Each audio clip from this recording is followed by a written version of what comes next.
Hari pertama aku menginjakkan kaki di kosan itu, aku pikir hidupku akhirnya akan berjalan sesuai rencana. Namaku Alia. Aku mahasiswa baru yang datang ke kota ini dengan satu tujuan sederhana. Belajar, lulus tepat waktu, dan membuat orang tuaku bangga. Tidak ada dalam daftar mimpiku untuk jatuh cinta, apalagi cinta yang rumit. Kosan ini tidak besar, tapi hangat. Dindingnya tipis, lorongnya sempit, dan setiap pintu menyimpan cerita masing-masing. Disinilah aku memulai hidup baruku, jauh dari rumah, jauh dari pengawasan orang tua, dan tanpa aku sadari, jauh dari batas-batas yang dulu kupegang erat. Hari-hariku awalnya sederhana. Pagi kuliah, siang mengerjakan tugas di kamar, malam sesekali berbincang dengan teman-teman kos di dapur bersama. Aku bahkan sudah punya satu sahabat dekat, Rina, yang kamarnya tepat di sebelahku. Kami sering berbagi cerita, mulai dari dosen yang menyebalkan sampai mimpi-mimpi masa depan yang terasa begitu dekat. "Lih, kamu tuh terlalu serius," kata Rina suatu malam sambil tertawa kecil. "Aku cuma nggak mau gagal," jawabku setengah bercanda. Dan saat itu, aku benar-benar percaya hidupku akan tetap sesederhana itu. Sampai suatu sore, semuanya mulai berubah. Aku sedang menuruni tangga kos dengan membawa setumpuk buku, ketika tanpa sengaja aku menabrak seseorang. Buku-bukuku jatuh berserakan di lantai. Maaf," kataku panik, langsung jongkok untuk mengumpulkan semuanya. Harusnya aku yang minta maaf. Suara itu tenang, dalam, dan entah kenapa membuatku berhenti sejenak. Aku mendongak. Di depanku berdiri seorang laki-laki yang belum pernah kulihat sebelumnya. Tinggi, rapi, dengan senyum tipis yang terasa hangat. Dia ikut membantuku memungut buku-buku yang tercecer. "Anak baru ya?" tanyanya sambil tersenyum. Aku mengangguk, masih sedikit gugup. "Iya, kelihatan banget ya." Dia tersenyum lagi. Sedikit. Kami berdiri bersamaan, dan untuk beberapa detik, aku merasa waktu seperti melambat. Aneh, padahal ini hanya pertemuan biasa. "Namaku Arga," katanya sambil mengulurkan tangan. "Alia," jawabku menyambutnya. Aku baru tahu setelah itu, dari Rina tentu saja, bahwa Arga adalah kakak tingkat di kampus kami. Dia cukup dikenal, pintar, dan sudah bertunangan. "Ih, kamu ketemu Arga? Serius?" Kira-kira begitu reaksi Rina. "Iya, kenapa?" tanyaku polos. "Dia itu idola banyak anak kampus tahu, tapi ya sayangnya udah ada yang punya." Aku hanya mengangguk, mencoba terlihat biasa saja. Dan memang saat itu semuanya masih terasa biasa saja. Aku masih bisa tidur nyenyak tanpa memikirkan siapapun. Aku masih bisa tertawa tanpa beban. Aku masih percaya bahwa pertemuan itu tidak berarti apa-apa.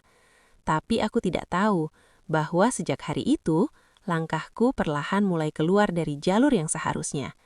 Dan tanpa kusadari, aku sedang berjalan menuju cerita yang akan mengubah hidupku selamanya. Awalnya semua terjadi begitu halus, hampir tidak terasa. Setelah pertemuan itu, aku mulai sering melihat Arga di kosan. Kadang di dapur, kadang di teras, kadang hanya sekilas di lorong sempit yang memaksa kami saling berpapasan. Setiap kali itu terjadi, dia selalu menyapaku dengan cara yang sama.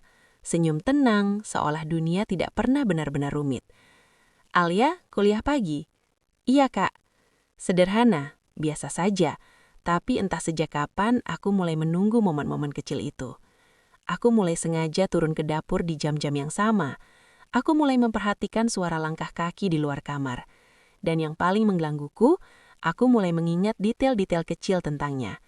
Cara dia tertawa pelan, cara dia menyebut namaku tanpa berburu-buru, cara dia selalu terlihat hadir. "Alia, kamu kenapa sih akhir-akhir ini?" tanya Rina suatu malam menatapku curiga. "Kenapa?" Aku pura-pura tidak mengerti.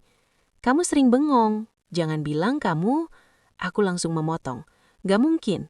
Terlalu cepat, terlalu defensif." Rina mengangkat alis. "Aku belum selesai ngomong loh." Aku tertawa kaku, tapi dalam hati aku tahu dia hampir menebak semuanya. Aku berusaha menjauh setelah itu. Aku menghindari dapur. Aku memilih makan di kamar. Aku bahkan sengaja pulang lebih malam dari kampus. Aku pikir kalau aku tidak melihatnya, perasaan ini akan hilang. Tapi aku salah. Malam itu hujan turun deras. Listrik sempat padam beberapa menit membuat lorong kos menjadi gelap dan sunyi. Aku keluar kamar hanya untuk mencari sinyal, berdiri di dekat jendela kecil di ujung lorong. Dan di sana, dia sudah lebih dulu berdiri. "Takut gelap?" tanyanya pelan. Aku menggeleng, walau jujur saja suasana itu membuat jantungku berdebar lebih cepat dari biasanya. "Cuma cari sinyal," jawabku. Dia tersenyum kecil. Alasan klasik. Hujan di luar terdengar semakin deras, seperti menutup dunia kami dari yang lain. Untuk beberapa saat, kami hanya berdiri berdampingan, tanpa bicara. Sampai akhirnya dia membuka suara lagi. "Alia, kamu aneh akhir-akhir ini." Aku tenengok, kaget. "Aneh gimana?" "Kamu menghindar." Aku terdiam. Kalimat itu terlalu tepat, terlalu jujur. Aku nggak menghindar, tapi suaraku bahkan tidak meyakinkan diriku sendiri.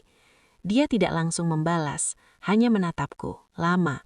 Dan untuk pertama kalinya, aku merasa dia melihatku lebih dalam dari yang seharusnya. "Aku sudah punya tunangan," katanya tiba-tiba. Dadaku seperti berhenti sesaat. "Iya, aku tahu," jawabku pelan. "Makanya," lanjutnya, suaranya berubah lebih serius. "Kita harus hati-hati." Kata kita itu terasa salah, tapi juga terasa terlalu nyata untuk diabaikan. Aku menelan ludah. "Hati-hati dari apa?" Dia tidak langsung menjawab. Sebaliknya, dia justru sedikit mendekat. Tidak terlalu dekat, tapi cukup untuk membuatku sulit bernafas dengan tenang. "Dari sesuatu yang seharusnya tidak terjadi," bisiknya. Jantungku berdebar keras. Aku tahu, aku sangat tahu apa maksudnya. Dan di saat itu, aku punya kesempatan untuk mundur, untuk menjauh, untuk mengakhiri semuanya sebelum benar-benar bermula. Tapi aku tidak melakukannya. Aku tetap berdiri di sana, tetap menatapnya, tetap membiarkan perasaan itu tumbuh, meski aku tahu itu salah. Hujan malam itu akhirnya reda, lampu kembali menyala, dan seharusnya semuanya kembali seperti semula. Tapi justru sejak malam itu, aku tidak lagi bisa berpura-pura bahwa ini hanya kebetulan. Karena sejak saat itu aku sadar, aku tidak hanya mengenalnya lebih dekat, aku mulai jatuh cinta pada orang yang tidak boleh kucintai. Dan sejak pengakuan itu jujur pada diriku sendiri, semuanya justru semakin sulit dihentikan. Aku tahu batasnya, aku tahu resikonya, aku bahkan tahu akhir seperti apa yang mungkin menungguku. Tapi tetap saja, aku melangkah lebih jauh. Awalnya hanya obrolan singkat, lalu jadi lebih lama. Lalu tanpa sadar, kami mulai saling menunggu. Arga tidak pernah menyentuhku dengan cara yang berlebihan, tidak pernah berkata sesuatu yang terlalu terang-terangan, tapi justru itu yang membuat semuanya terasa lebih dalam, lebih berbahaya. "Alia, kamu itu beda," katanya suatu malam saat kami duduk di tangga belakang kos. "Beda gimana?" tanyaku menahan nafas. "Kalau sama kamu, aku lupa kalau hidupku sudah diatur." Kalimat itu seharusnya menjadi peringatan, tapi bagiku justru itu terdengar seperti harapan. Hari-hari setelah itu berubah.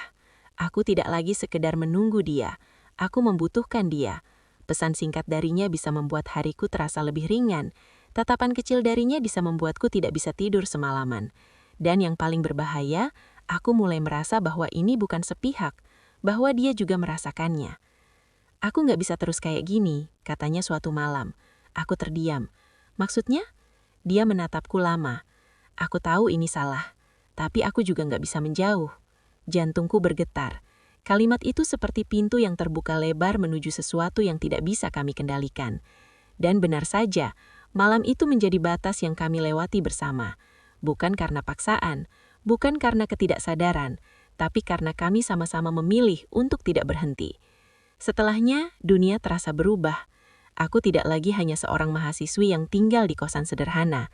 Aku menjadi seseorang yang menyimpan rahasia besar. Rahasia yang tidak bisa kubagikan pada siapapun, bahkan pada Rina. Hari-hari berjalan dengan dua wajah. Di luar, aku tetap Alia yang sama. Tersenyum, kuliah, bercanda. Tapi di dalam, aku terus dihantui perasaan bersalah dan takut kehilangan. Sampai akhirnya sesuatu terjadi. Awalnya hanya telat beberapa hari. Aku tidak terlalu memikirkannya. Lalu menjadi seminggu, lalu 2 minggu. Jantungku mulai tidak tenang. Aku mencoba menyangkal, mencari alasan lain, meyakinkan diri bahwa ini hanya kelelahan atau stres. Tapi semakin aku menghindar, semakin kuat firasat itu datang. Dengan tangan gemetar, akhirnya aku membeli alat tes kehamilan. Aku melakukannya diam-diam di kamar mandi kos saat semua orang sedang sibuk di luar. Waktu terasa berhenti saat aku menunggu hasilnya. 1 menit, 2 menit, 3 menit, dan ketika garis itu muncul, duniaku runtuh dalam diam. Aku terduduk lemas di lantai dingin menatap benda kecil itu di tanganku dengan nafas yang tidak beraturan. Ini nggak mungkin, bisikku berulang-ulang. Tapi kenyataannya ada di sana. Jelas, tidak bisa disangkal. Aku hamil. Air mataku jatuh tanpa suara. Semua yang selama ini aku anggap hanya perasaan, tiba-tiba menjadi kenyataan yang tidak bisa kuhindari. Impian-impian yang dulu terasa dekat, mendadak terasa sangat jauh. Hidup yang aku anggap masih terkendali, kini seperti lepas dari genggaman. Dan yang paling membuatku takut, aku tidak tahu harus apalagi pada Arga. Karena di saat aku menggenggam kenyataan ini sendirian, aku mulai sadar bahwa cinta yang kujalani ini bukan hanya salah, tapi juga membawa konsekuensi yang belum siap kuhadapi. Sejak hari itu, aku tidak pernah benar-benar merasa tenang lagi. Setiap pagi aku bangun dengan perasaan yang sama, takut. Takut seseorang menyadari perubahan kecil dalam diriku. Takut Rina mulai curiga. Dan yang paling menyesakkan, takut menghadapi Arga. Aku mencoba menjalani hari seperti biasa. Masuk kelas, mengerjakan tugas, tersenyum saat diajak bicara. Tapi tubuhku tidak bisa diajak berbohong. Aku lebih mudah lelah, sering mual, dan pikiranku tidak pernah berhenti berputar. "Alia, kamu sakit ya?" tanya Rina suatu siang. Aku langsung menggeleng. "Cuma kurang tidur." "Kamu kelihatan pucat banget." Aku hanya tersenyum, lalu buru-buru mengalihkan pembicaraan. Aku tidak bisa jujur. Belum. Bukan karena aku tidak percaya padanya, tapi karena aku sendiri belum siap menerima kenyataan ini sepenuhnya. Beberapa hari, aku menghindari Arga. Pesannya kubiarkan tanpa balasan, sapanya di kos hanya kujawab singkat. Sampai akhirnya, dia menghentikanku di lorong. "Alia, kita perlu bicara." Nada suaranya tidak seperti biasanya. Lebih tegas, lebih mendesak. Aku tidak bisa menghindar lagi. Kami duduk di tangga belakang, tempat yang dulu terasa hangat, tapi sekarang terasa asing. "Kamu kenapa?" tanyanya langsung. Aku menunduk. "Nggak apa-apa." "Alia, jangan bohong sama aku." Kalimat itu membuat dadaku sesak. Aku menggenggam tangan sendiri, mencoba menahan gemetar. "Aku harus bilang sesuatu," ucapku pelan. Dia diam. Menunggu. Aku menarik napas panjang, lalu mengumpulkan semua keberanian yang tersisa. "Aku hamil." Sunyi. Benar-benar sunyi. Seolah dunia berhenti hanya untuk memberi ruang pada 3 kata itu. Aku memberanikan diri menatapnya. Wajahnya berubah. Bukan marah. Bukan juga terkejut sepenuhnya, tapi seperti seseorang yang baru saja kehilangan arah. "Kamu yakin?" Suaranya pelan, hampir tidak terdengar. Aku mengangguk. Air mataku mulai jatuh lagi. "Aku sudah cek."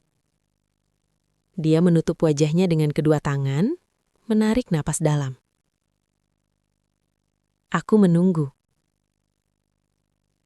Menunggu dia mengatakan sesuatu, apapun. Tapi detik-detik itu terasa seperti hukuman. "Alia?" Akhirnya dia bicara. Ini nggak boleh terjadi." Hatiku seperti diremas. Aku tahu. Jawabku lirih. Tapi ini sudah terjadi. Dia berdiri, berjalan beberapa langkah, lalu kembali lagi. Gelisah, bingung. Aku punya tunangan. Katanya lebih berat dari sebelumnya. Kalimat itu seperti pisau yang pelan-pelan menusuk kesadaranku. Seolah aku baru benar-benar diingatkan posisi diriku sebenarnya. Aku nggak bisa menghancurkan semuanya. Air mataku jatuh semakin deras. Terus, aku harus gimana? Tanyaku hampir putus asa. Aku sendirian gak? Dia diam. Dan dari diam itu, aku mulai mengerti jawabannya. Bukan karena dia tidak peduli, tapi karena dia tidak cukup berani. Aku akan bantu. Tapi kita harus cari cara yang aman, supaya nggak ada yang tahu. Kalimat itu terdengar seperti solusi, tapi terasa seperti kehilangan. Cara yang aman? Dia tidak langsung menjawab, tapi aku tahu maksudnya.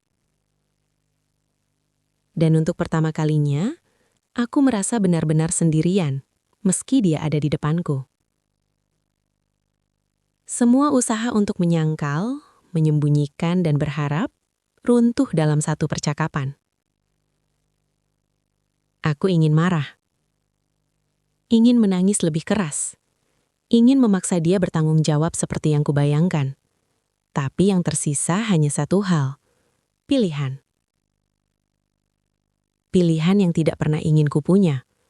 Pilihan yang terasa terlalu berat untuk usia dan keadaanku. Malam itu aku pulang ke kamar dengan langkah lemah. Duduk di tepi tempat tidur, menatap kosong ke dinding. Di tanganku, masih ada alat kecil itu yang mengubah segalanya. Dan di kepalaku, hanya ada satu pertanyaan yang terus berputar. Apa aku harus mempertahankan ini sendirian? Atau menghilangkan semuanya demi menyelamatkan hidup yang selama ini kuimpikan? Karena di titik ini, aku sadar. Tidak ada lagi jalan mudah. Hanya ada satu pilihan terakhir. Dan apapun yang kupilih, akan mengubah hidupku selamanya. Malam itu aku tidak tidur. Aku hanya duduk memeluk lutut di atas kasur sempitku, menatap dinding yang terasa semakin menekan. Pikiran tentang cara aman yang dikatakan Arga terus berputar di kepalaku, membuat dadaku sesak. Aku tahu maksudnya. Dan semakin kupikirkan, semakin aku merasa aku akan kehilangan diriku sendiri jika memilih jalan itu. Pagi harinya aku menatap wajahku di cermin. Pucat, mata sembab. Tapi untuk pertama kalinya sejak beberapa hari terakhir, ada sesuatu yang berbeda. Sebuah keputusan. Aku mengusap air mata yang tersisa, lalu berbisik pada diriku sendiri. Aku nggak bisa lari lagi. Hari itu, aku mengirim pesan pada Arga. Kita harus ketemu. Sekarang. Kami bertemu di tempat yang sama. Tangga belakang kos yang menjadi saksi semuanya. Dia datang dengan wajah tegang. Alia, aku sudah mikir. Aku menjeleng, memotongnya. Kali ini, aku yang mau bicara. Dia diam. Aku menarik napas panjang, mencoba menguatkan suara yang hampir runtuh. Aku nggak akan menghilangkan ini. Matanya langsung berubah. Alia? Kita sudah bahas. Aku tahu. Potongku lagi lebih tegas. Dan aku juga tahu aku takut. Tapi aku lebih takut kalau aku harus hidup dengan penyesalan seumur hidup. Dia menatapku, tidak percaya. Kamu nggak mikir masa depanmu? Tanyanya. Aku justru lagi mikirin itu. Dan untuk pertama kalinya, aku memilih sesuatu yang benar-benar tanggung jawabku. Suasana menjadi sunyi. Aku bisa melihat konflik di matanya. Tapi kali ini aku tidak lagi menunggu dia memutuskan hidupku. Aku nggak minta dia tinggal. Lanjutku pelan. Aku cuma nggak mau terus bersembunyi. Dia diam. Dan dari diam itu, akhirnya aku mengerti sepenuhnya bahwa jalan kami memang berbeda sejak awal.